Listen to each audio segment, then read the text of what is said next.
As mulheres no Brasil sofrem muito essa questão Aqui em da Portugal violência também. sexual no trabalho, né? Violência moral e sexual no trabalho, que é uma coisa que a gente precisa ainda resolver. Eu mesmo, quando fui jovem, fui assediada dessa maneira, só que na época a gente não tinha esse lugar de fala, nem sabia que isso era uma violência. Eu sofri uma violência doméstica que foi bastante divulgada no Brasil. Essa é uma das Sim, razões sim. em que eu falo sobre isso abertamente. É difícil de prestar atenção nos primeiros sinais quando você está envolvida no romance. A maioria dos deputados, né, dos que são os pré-candidatos, falam sobre isso porque isso alavanca os homens também. Então é muito importante que eles assumam esse compromisso de fato se forem eleitos, porque senão seria mais uma frustração para as mulheres. Porque o que a gente sonha é que realmente esse entendimento da violência contra a mulher seja resolvido por esses gestores, né? Não seja só um tópico de campanha.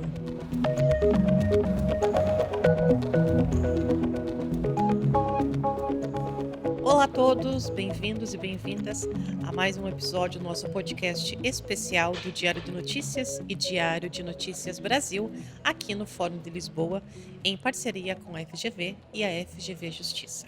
A nossa convidada deste episódio é a Luísa Brunet, que dispensa muitas explicações sobre a sua carreira, empresária, ativista e é também uma das palestrantes aqui do Fórum de Lisboa para falar sobre responsabilidade social.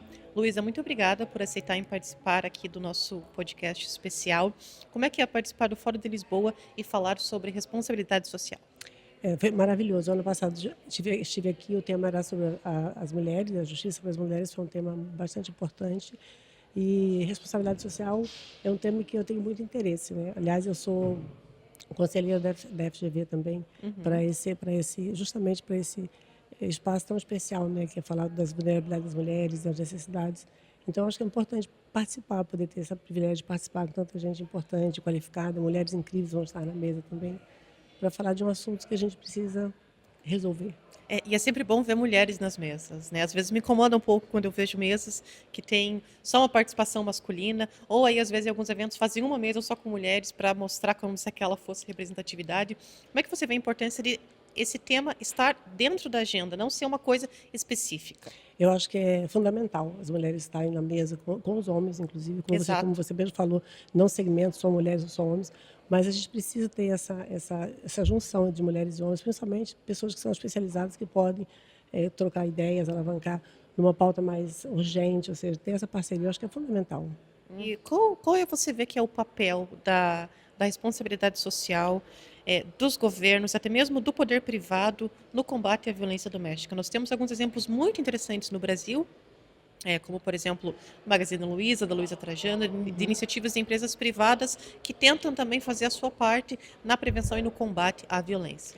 Eu não vejo a gente alavancando, seja no Brasil ou no mundo, que as empresas, as grandes empresas e as instituições não tenham essa responsabilidade social. Eu acho que é um direito da empresa de fazer isso, e isso beneficia a nossa sociedade. Então, eu acho que é importante, é um tema importante. Algumas empresas, como você citou, a Luiza Trajano, por conta até de um feminicídio que houve na empresa Sim, dela, infelizmente. ela, infelizmente, mas às vezes são esses impactos que fazem com que a gente repense a nossa estrutura, né? As mulheres no Brasil sofrem muito essa questão Aqui em da Portugal também. violência sexual no trabalho, né? Violência moral e sexual no trabalho, que é uma coisa que a gente precisa ainda resolver. Eu mesmo, quando fui jovem, fui assediada dessa maneira, só que na época a gente não tinha esse lugar de fala, nem sabia que isso era uma violência. Então, as mulheres são as mais sacrificadas em todos os momentos da sua vida. Sim, até mesmo as pessoas pensam nas estratégias de combate à violência contra a mulher.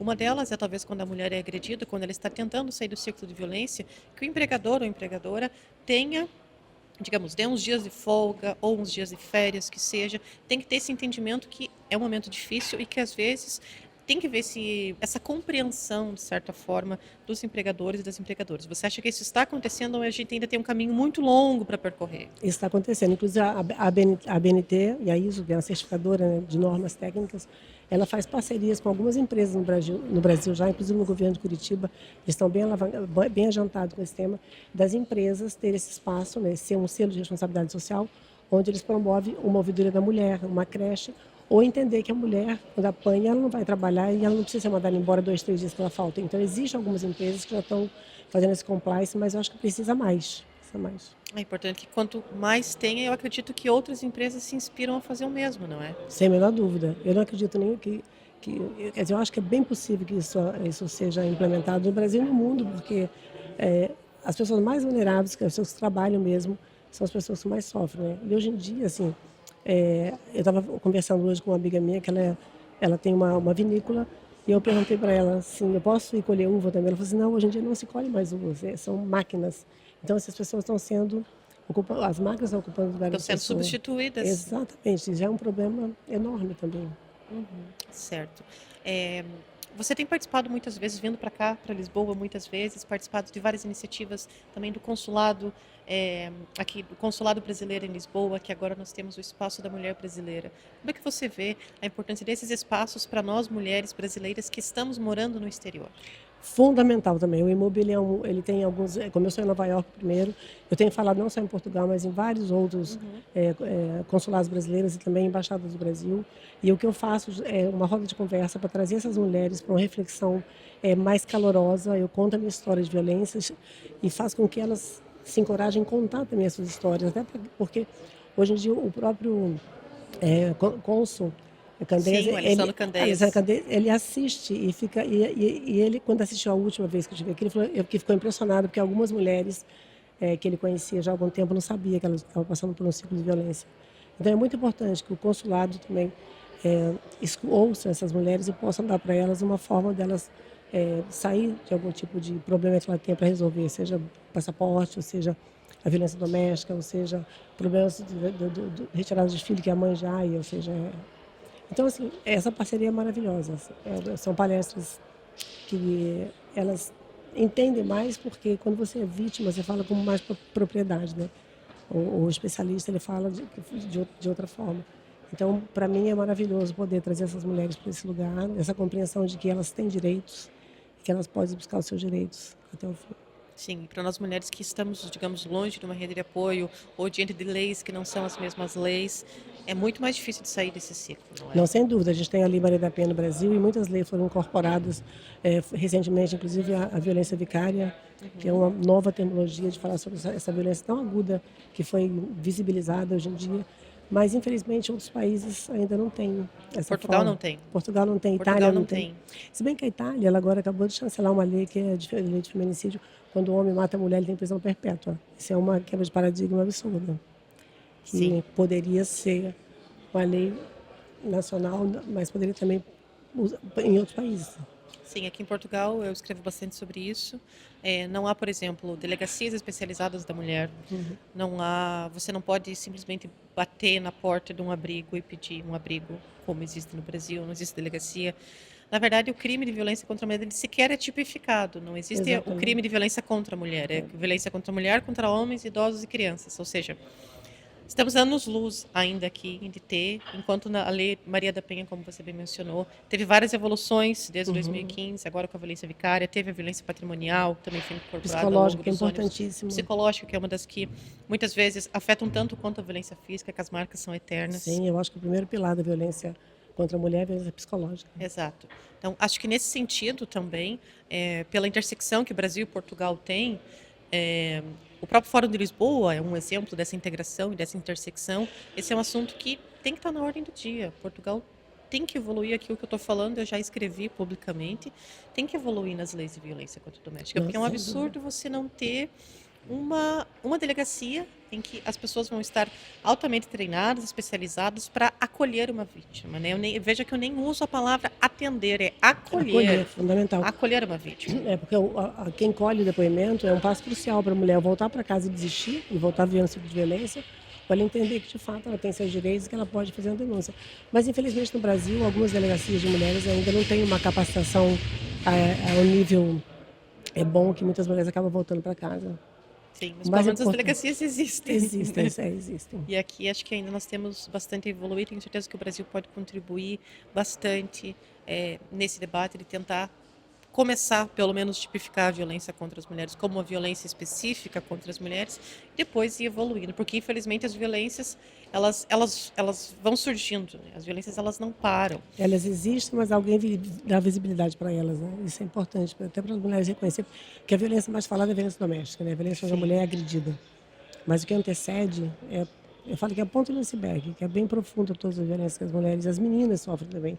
Eu estive fazendo um trabalho com o CNJ lá na Ilha de Marajó, onde as meninas sofrem uma série de abusos Desde crianças, né? desde Meninas. criança, exatamente. São abusadas sexualmente, mas não tem um aparato ainda da justiça que possa acolher essas meninas e mulheres, não tem abrigo também. Então é difícil, o Brasil passa por uma situação precária também, infelizmente. Sim, e ainda mais o Brasil é um país continental, em que às vezes a rede de apoio está muito distante, né? Uma delegacia, seja ela especializada ou não. Imagina numa ilha, né? Você está literalmente cercado de água e longe de tudo. Então, acho que são muitos desafios ainda que também acho que deveriam estar na discussão das eleições desse ano. Você acha que a violência contra a mulher vai ser um tema de debate? Eu acho que vai ser um tema até porque a maioria dos deputados, né, dos que são os pré-candidatos, falam sobre isso porque isso alavanca os homens também. Então é muito importante que eles assumam esse compromisso de fato se forem eleitos, porque senão seria mais uma frustração para as mulheres. Porque o que a gente sonha é que realmente esse entendimento da violência contra a mulher seja resolvido por esses gestores, né? Não seja só um tópico de campanha. Curioso isso que você fala dos homens, que é um assunto que interessa aos homens. Eu tenho uma teoria, não sei se você concorda comigo, Luísa, que é a seguinte. Eu acho que os homens, eles entendem melhor esse assunto quando é um homem que fala. Porque eu tenho a impressão que quando nós mulheres falamos, parece que entra por um ouvido e sai pelo outro. O entendimento não é tão profundo. Mas quando é um homem falando para outro homem, dizendo o que ele não deve fazer, o que ele não pode fazer, o que é crime fazer, eu sinto que o entendimento daquela ideia é muito mais profundo. Você Não, concorda? eu concordo, até porque os meninos foram criados para submeter as mulheres a vários tipos de violência. Então, quando o outro percebe e fala, e eu acho que a gente já tem uma grande parte de homens hoje em dia que tem a pauta da mulher como prioridade, trabalha com isso de forma adorável. Mas, evidentemente, que a maioria ainda precisa se resetar para poder compreender como é difícil ser mulher no Brasil e no mundo, né? Sim, é verdade. Por falar em ser mulher no Brasil e no mundo, parece que toda vez que nós abrimos o noticiário tem um caso novo de feminicídio. É chocante. Apesar de existirem leis, apesar de existirem mecanismos, apesar de não ser um assunto novo que se fala há muito tempo, todos os dias uma mulher é assassinada no contexto de violência de gênero no Brasil. Isso é muito desesperador e assustador. No Brasil, é uma média de 4 mulheres por dia. Mas imagina a subnotificação. Por exemplo, Ilha de Marajó. Quando uma mulher é assassinada, você não encontra o corpo. Porque é aquilo que você falou, é um arquipélago enorme.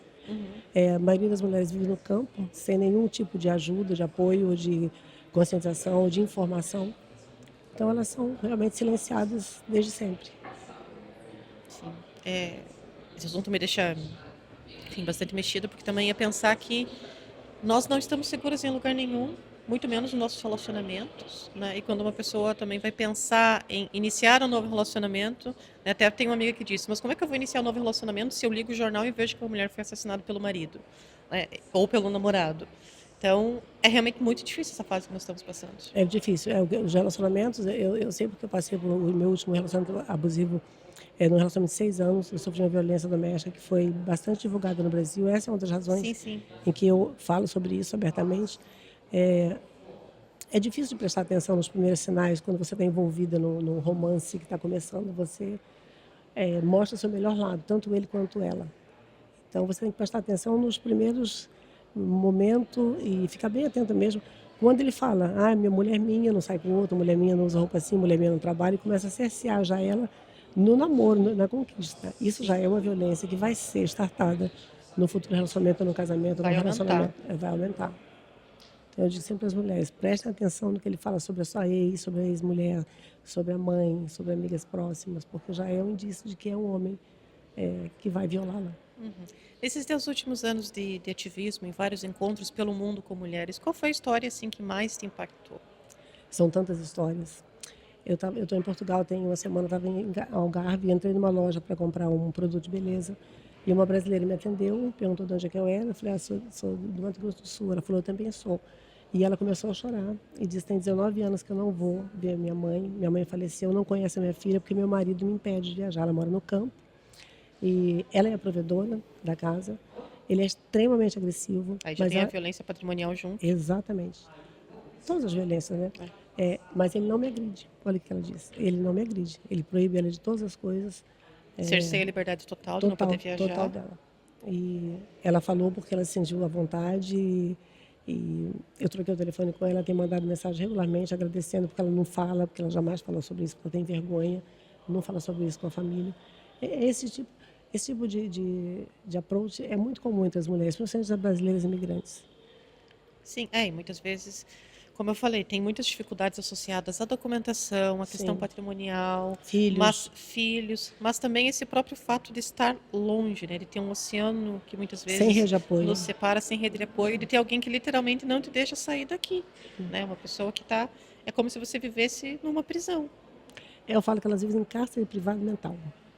Porque a Sim. confusão está ali dentro, ali ela conta as histórias dela, ela ameniza aqui, chora, mas ela continua porque não tem condição de sair. Um dos casos também que foi muito chocante no Brasil foi aquela moça dentro do elevador que levou 61 socos, não sei se você se Sim. lembra disso. E tantos outros, são todos os dias, cada dia que passa, você vê o grau da agressão que os homens cometem com as mulheres. E os animais É, também, hoje em dia também, né? o grau de crueldade ele vai aumentando. Não é só o Muito. matar, é o mutilar, é o tentar exterminar o máximo possível a figura da mulher. Né?